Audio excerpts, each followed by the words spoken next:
అంబాపురం పంచాయతీ పరిధిలో అనేక ప్రభుత్వ స్థలాలు ఆక్రమణకు గురైనట్లు ఆరోపణలు వస్తున్నాయని ఎమ్మెల్యే యార్లగడ్డ వెంకట్రావు తెలిపారు. ఎన్టీఆర్ జిల్లా విజయవాడ రూరల్ అంబాపురం గ్రామంలోని స్థానికులు ఆందోళన చేస్తున్నారన్న సమాచారంతో ఎమ్మెల్యే ఘటనా స్థలానికి చేరుకున్నారు. 20 కోట్ల విలువైన పంచాయతీ స్థలం ఆక్రమణకు గురైందని గ్రామస్తులు ఎమ్మెల్యేకు తెలిపారు. సంబంధిత స్థలంపై సమగ్ర విచారణ చేసి నివేదిక ఇవ్వాలని జిల్లా కలెక్టర్ను కోరతామని ఎమ్మెల్యే చెప్పారు.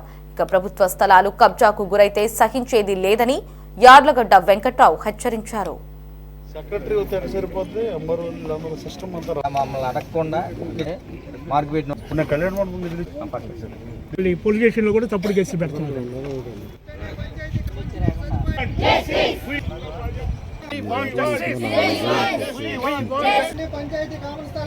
ఇప్పుడు వచ్చి ఇక్కడ ఎక్కువ రోజులు ఉంటా జరిగింది. అప్పుడు వరద బాధితులు కాబట్టి ఇవాళ ఏ స్థితి జరిగిందంటే గత మాసం ఎన్నికలు కూడా ఉందని నేను ఇక్కడ రాలేదు. ఈ 2-3 సార్లు నాకు కలిసిన పరిస్థితి అక్కడ గత 2-3 వచ్చి కలిసారు. ఇక్కడ ధర్నా చేస్తున్నారని చెప్తే ఇక్కడికి వచ్చా.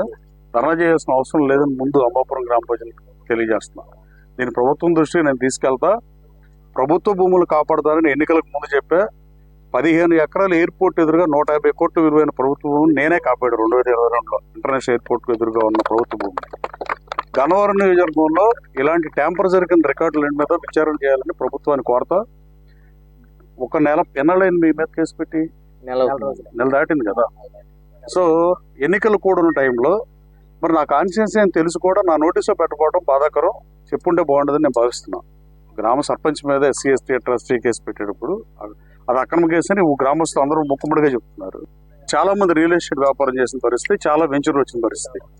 ఎక్కడ చూసినా ఏ ఊరు అడిగినా కామన్ ఫ్లాట్లు అన్యాక్రాంతం చెప్పే పరిస్థితి. విజయవాడ కలెక్టర్ గారితో లక్ష్మీషా గారితో కూడా నేను మాట్లాడా. ఎన్నికలు కూడుందని కలవలేదు. ఆ రోజున ఫోన్లో మాట్లాడా. వీటి మీద విచారణ చేయాలని కోరా. ఈ సైట్ ఏదైతే ఇక్కడ వీళ్ళు ధర్నా చేస్తున్నారో ఇక్కడ ఈ సైటు వాటర్ ట్యాంక్ అప్రూవల్ ఇచ్చిన సైట్. ఇది FCI వాళ్ళు వెంచర్ వేశారు 1980-81 అని చెప్తున్నారు. ఇటు ఆయన నా దగ్గరకు వచ్చా. వెంచర్ వేసిన ఆయన FCI ఎంప్లాయీగా రిటైర్ అయిపోయిన నా దగ్గరకు వచ్చి ఒక 5-6 మాసాల క్రితం నా దగ్గరకు వచ్చి దీంట్లో ఏదన్నా BC కళ్యాణ మండపం లాంటిది కడితేను అది ఊరికి కళ్యాణ మండపం కడితే బాగుంటుంది అని చెప్పడానికి వచ్చాడు తప్ప ఆయనకి తెలియదు అనుకుంటా అప్పటికి.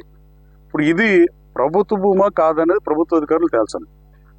ప్రభుత్వ అధికారులు ప్రభుత్వానికి అసెట్, వాళ్ళేం విట్నెస్ కాదు. ఎట్టి పరిస్థితుల్లో ప్రభుత్వ అధికారులు బాగా పనిచేసి దీని మీద తక్షణం రిపోర్ట్ ఇవ్వాల్సిందిగా నేను కలెక్టర్ గారిని కూడా కోరతా.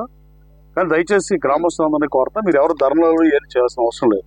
మీకు ఏమైనా ఇష్యూ ఉంటే నా దృష్టికి తీసుకురండి, లేదా సంబంధిత పోలీసు అధికారుల దృష్టికి తీసుకెళ్ళండి. మీ మీద తప్పుడు SC/ST కేసులు పెట్టినంత తప్పుడు కేసులు ఎట్టి పరిస్థితుల్లో వేగం. మనం తప్పుడు కేసులు పెట్టే టైప్ నేచర్ ఉన్న మనుషులు కాదు. అట్లా మీరు కూడా ఇట్లా రోడ్డు ఎక్కడం కూడా బాధాకరం. మీ కాకపోతే గ్రామంలో ఉన్న కామన్ ల్యాండ్ కాపాడుకుంటానికి మీరు చేసే ప్రయత్నాన్ని అభినందిస్తున్నా. నిజంగా వీళ్ళు చేసుంటే వీళ్ళ మీద కేసు కట్టమని నేనే చెప్తా. నేనే కాపాడమని చెప్పే ప్రసక్తే లేదు. నిజంగా వీళ్ళు చేసుంటే వీళ్ళ మీద SC/ST ట్రస్టీ కేసు అప్లికబుల్ అయి ఉంటే అది కట్టాల్సిందిగా విజయవాడ కమిషనర్ గారిని కోరుతున్నా. అలాగే లేదంటే కేసును తీసేయాల్సిందిగా విచారణ చేసి త్వరితగతిన విచారణ చేసి తీసేయాల్సిందిగా కూడా కోరతా. అలాగే కలెక్టర్ గారిని కూడా కలిసి ఎట్టి పరిస్థితుల్లో ఈ విజయవాడ రూరల్ మండలం 9 గ్రామాలు ఇక్కడ రేట్లు ఎక్కువ అవడం వల్ల అక్రమార్కులందరూ వీటి మీద చూస్తున్న పరిస్థితి. మా 2500 గజం మా అంబాపురంలో FCI లేఅవుట్ లో కామన్ సైట్. ఇది ఎవరో పుల్లా జక్రయ్య అని అతను దీన్ని నేను కొనుక్కున్నానని కోర్టు నుంచి ఏదో ఆర్డర్ రాకుండానండి, అంటే సైటు ఆయిందని ఆర్డర్ ఇవ్వలేదు కోర్టు. ప్రొసీజర్ ప్రకారం వెళ్ళాలి, సెక్రటరీ గారిని ప్రొసీజర్ ప్రకారం వెళ్ళమని చెప్తే నాకు కోర్టు నుంచి తీర్పు వచ్చేసిందని ఆలోచన మీద ఆయన వచ్చేసి ఈ కబ్జాకి మీ సైట్కి ఫెన్సింగ్ వేయడం జరిగింది. మేము వచ్చి సెక్రటరీ గారు అడిగినా సరే నాకు ఆర్డర్ ఇచ్చిందని ఆయన దౌర్జన్యంగా ఫెన్సింగ్ వేయడం జరిగింది.